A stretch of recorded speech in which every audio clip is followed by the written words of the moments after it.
Hello everyone, welcome back. High school के board examination में जो 20 नंबर का ऑप्शनल क्वेश्चन आता है उसको देखते हैं। तो दिया है क्वेश्चन नंबर 1 से 3 तक इस प्रकार का जो पैसेज है पैसे देगा। जैसे दिया है, read the following passage carefully and answer the question that follow choosing the correct option.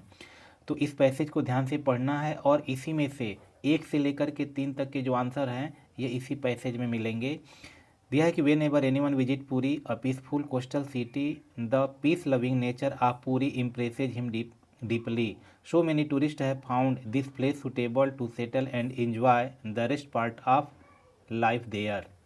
इसको ध्यान से आप पढ़ेंगे। अब क्वेश्चन की तरफ चलते हैं। क्वेश्चन पहला क्या दे रहा है कि Lord Jagannath temple is located in, यानी लॉर्ड जगन्नाथ का टेम्पल कहाँ लोकेटेड यानी कहाँ स्थित है। तो यहाँ देखिए दिया है कि the centre of life in Puri is the temple of lord Jagannath. तो जगन्नाथ की जो ये टेम्पल है वह पूरी में स्थित है। तो जो ऑप्शन हमारा बी है, बी सही है। अब क्वेश्चन नंबर सेकेंड देखते हैं। दिया है कि Lord Jagannath temple was built in, तो उसी के आगे देखिए दिया है कि बिल्ट इन 12th सेंचुरी, कि यह 12वीं शताब्दी में बनी थी। तो यहाँ जो ऑप्शन हमारा बी है, बी सही है, 12th सेंचुरी।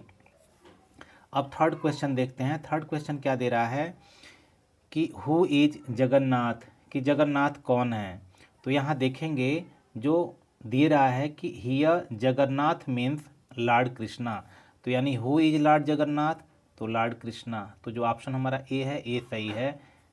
क्वेश्चन नंबर 4 से लेकर 8 तक का क्या दे रहा है कि choose the correct option to answer the following. अब 4 से लेकर 8 तक ग्रामर से संबंधित क्वेश्चन होते हैं, इसको ध्यान से पढ़िए।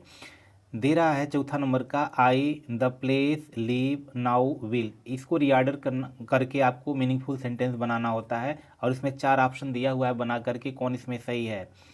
तो यानी यहाँ आई दे रहा है, बाकी कोई सब्जेक्ट दिया नहीं है, तो सबसे पहले आई सब्जेक्ट के रूप में आएगा। तो यहाँ देखिए आई और आई के साथ हेल्पिंग वर्ब यहाँ देखिए दिया हुआ है मॉडल के रूप में। तो विल के बाद वर्ब यह भी दिया है।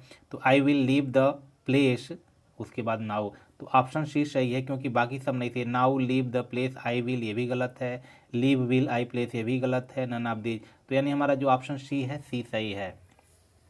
क्वेश्चन नंबर 5 दे रहा है come to an end all good things, इसको भी सही करना है।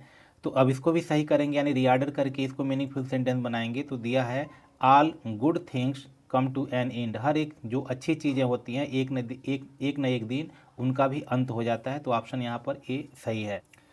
क्वेश्चन नंबर 6 देखते हैं। दिया है कि which word is incorrectly spelled, अब इस चारों में से जो गलत वर्ड है उसको छांटना है। दिया है सिटिंग, शटिंग, कटिंग और राइटिंग। तो जो हमारा राइटिंग है वह गलत है क्योंकि राइटिंग में एक टी होता है, यहाँ डबल टी दिया हुआ है, WRITTING दिया है, तो डी गलत है। बाकी सिटिंग में भी डबल टी होगा, शटिंग में भी होगा और कटिंग में भी, तो ये तीनों सही है। जो डी है वही गलत है। तो इस ऑप्शन के लिए हमारा जो डी सही होगा क्योंकि गलत जो वर्ड है वह राइटिंग है। तो ऑप्शन डी सही है। क्वेश्चन नंबर 7 दे रहा है please do not go I return. तो यहाँ अब कंजंक्शन का प्रयोग करना है और उचित कंजंक्शन का प्रयोग करके यहाँ लिखना है। तो यहाँ दे रहा है डू नॉट गो, मत जाओ, आई रिटर्न, यानी जब तक मैं आ नहीं जाता हूँ तब तक मत जाना। तो जो हमारा ऑप्शन होता है यह अंटिल, इसमें नॉट पहले से ही जुड़ा होता है, तो यहाँ अंटिल लग जाएगा। डू नॉट गो, मत जाओ, अंटिल आई रिटर्न, यानी जब तक मैं आ नहीं जाता हूँ तब तक मत जाओ। अब क्वेश्चन नंबर 8 क्या दे रहा है कि मिस्टर गुप्ता, और खाली स्थान दे के दे रहा है टू न्यूयॉर्क इन 1970। अब यहाँ जो वर्ब भरना है दे रहा है गोज, वेंट, हैड गॉन और गॉन। तो यहाँ मिस्टर गुप्ता सिंगुलर नंबर है, गोज भी कहेंगे भर सकते हैं, वेंट भी हो सकता है, हैड गॉन भी हो सकता है, गॉन तो होगा नहीं। तो अब कैसे हम पता करेंगे गोज, हैड गॉन और वेंट में वेंट सही है, कैसे पता चलेगा। तो यहाँ देखिए एक समय दिया हुआ है कि 1970, कि 1970 में वह न्यूयॉर्क चले गए। तो एक समय दिया हुआ बीता हुआ वह भी, तो बीता हुआ समय पास्ट इंडेफिनिट के लिए होगा, तो इसलिए यहाँ पे वेंट लग जाएगा। अब देखिए क्वेश्चन नंबर 9 और 10 इस पैसेज से संबंधित होगा। इस पैसेज को आप ध्यान से पढ़ेंगे और पैसेज पढ़ने के पश्चात नीचे जो दिए गए क्वेश्चन है उस क्वेश्चन का आंसर देखेंगे।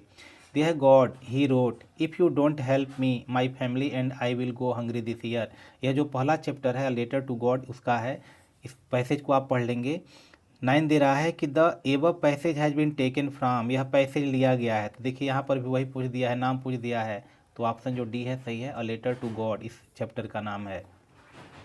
क्वेश्चन नंबर 10 दे रहा है कि Lencho wrote a letter to, Lencho ने किसको पत्र लिखा, तो शुरू में ही दिया है गॉड, ही रोट, उन्होंने लिखा गॉड, ईश्वर, तो ईश्वर को लिखा, तो ऑप्शन सी इसमें सही है। अब अगले क्वेश्चन को देखते हैं। अगला क्वेश्चन क्या दे रहा है, तो क्वेश्चन नंबर 11, 12 और 13 यानी 11 से 13 तक क्या दे रहा है, based on your understanding of prose lesson choose the correct option to answer the following question. तो यह प्रोज लेसन से संबंधित होगा। जैसे दे रहा है कि Lencho's house was situated on या इन, कि लेंचो का जो घर था वह स्थित था कहाँ था, दे रहा है कि bottom of the hill, top of a hill, top of a Plato और सिटी। तो यहाँ जो बी है, बी सही है, टॉप ऑफ अ हिल, यानी लो हिल उसमें दिया है, इसमें केवल हिल दे रहा है, तो टॉप ऑफ अ हिल, ये हमारा ऑप्शन बी सही है। अब देखते हैं क्वेश्चन नंबर 12 दे रहा है कि what does depth of operation create, यह नेल्सन मंडेला वाले चैप्टर का है। कह रहा है कि what does depth of operation create, तो यानी ऑप्शन दे रहा है poverty, lack of freedom, heights of character और क्राउड पीपल, तो ऑप्शन जो सी है, सी सही है।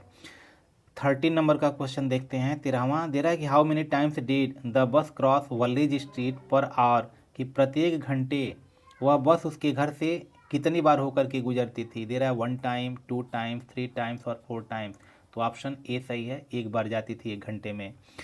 और क्वेश्चन नंबर 14 से 15 के लिए क्या दे रहा है कि read the following extract and answer the question that follow, इस पोएम को आप पढ़ेंगे और इस पोएम को पढ़ने के पश्चात क्वेश्चन नंबर 14 और 15 का आप आंसर इसको देंगे।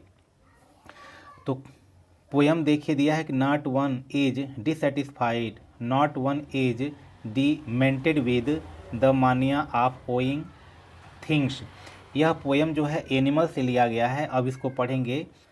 तो क्वेश्चन नंबर 14 देखते हैं। दे रहा है कि not one of the animals is respectable और dash over the whole earth, तो लास्ट लाइन देखिए दिया है कि not one is respectable or unhappy, तो रिस्पेक्टेबल और तो यहाँ भरा जाएगा अनहैप्पी, तो जो ऑप्शन हमारा बी है, बी सही है। 15वें नंबर का क्वेश्चन दे रहा है कि in the poem the word one, one किसके लिए आया, रिफर टू, वन किसको रिफर करता है, नॉट वन इज रिस्पेक्टेबल, तो वन किसके लिए, यहाँ देखिए क्वेश्चन में ही not one of the animal, animal एनिमल के लिए आया है, तो ऑप्शन जो हमारा डी है, डी सही है। अब क्वेश्चन नंबर 16 से 20 देखते हैं। दे रहा है कि based on your understanding of the lesson in the book footprint without feet choose the correct option to answer the following question.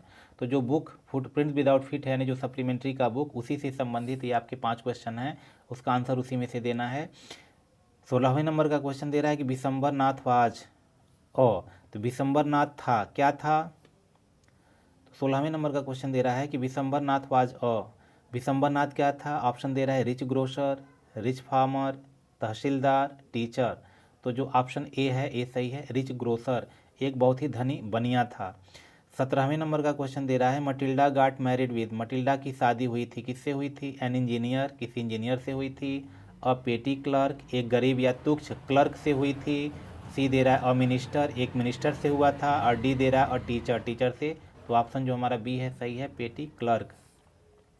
Question number 18 यानी 18 क्या दे रहा है कि बर्ड्स डिड नॉट ईट, यानी पक्षियां नहीं खाती थी, क्या नहीं खाती थी, अब बटरफ्लाई, कौन सी बटरफ्लाई, तो दे रहा है monarch, viceroy, both A and B और नन ऑफ दीज, तो जो पक्षियां हैं वह मोनार्क जो तितलियां थी उनको नहीं खाती थी, तो ऑप्शन हमारा जो ए है, ए सही है। और क्वेश्चन नंबर 19 दे रहा है footprints without feet is written by, तो जो हमारा बुक है वह फुटप्रिंट विदाउट फीट वह भी नाम है, और हमारे उस बुक में एक चैप्टर दिया है फुटप्रिंट विदाउट फीट, उसके लेखक का नाम पूछ रहा है कौन था, तो रस्किन बॉन्ड, एच.जी. वेल्स और विक्टर कैनिंग और जेम्स हैरियट, तो ऑप्शन जो हमारा बी है, बी सही है, H G. Wells footprint without feet के लेखक हैं। क्वेश्चन नंबर लास्ट यानी 20 देखते हैं। 20 दे रहा है कि वेन हरी सिंह मेट अनिल, जब हरी अनिल से मिला तो he was watching a match, कौन सा मैच देख रहा था, तो रेसलिंग, क्रिकेट, हॉकी या बेसबॉल, तो ऑप्शन जो ए है, ए सही है, वह उस समय रेसलिंग यानी कुश्ती देख रहा था।